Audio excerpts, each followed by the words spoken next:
Nous sommes à 3000 mètres d'altitude. Nous sommes dans le désert d'Atacama au Chili. 3 femmes creusent le sol de ce désert.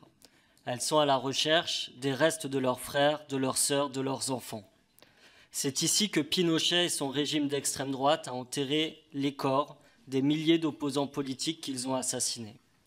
Nous sommes en 2010 et le réalisateur Patricio Guzmán filme ces femmes qui, dans un geste désespéré, cherchent des débris d'ossements qui leur ramèneraient des fragments de corps de leurs proches. À quelques pas de leurs mains qui creusent sont érigés des télescopes dirigés vers le ciel.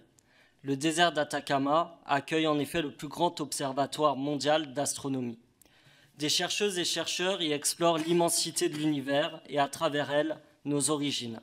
Plus que nul autre, elles et ils savent, comme l'a si bien expliqué en son temps Hubert Reeves, que notre planète et tous les êtres vivants qui y vivent sont composés de milliards d'atomes qui proviennent d'étoiles bien antérieures à la formation du système solaire, il y a environ 5 milliards d'années.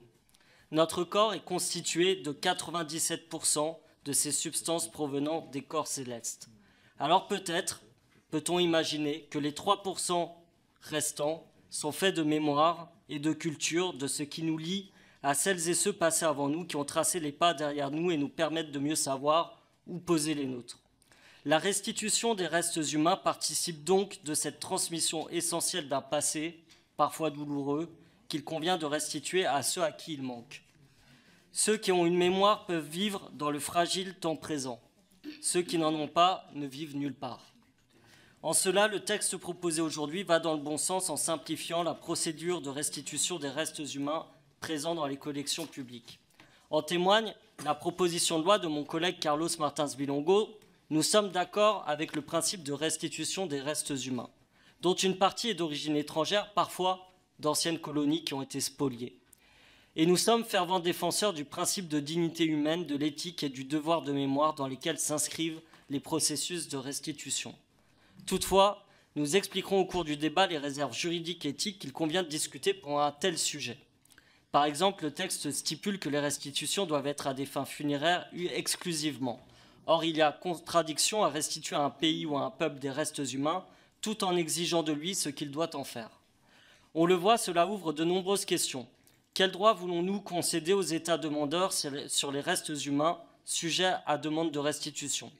Acceptons-nous l'idée d'une forme de propriété culturelle? Qu'en est-il des collections privées absentes du texte?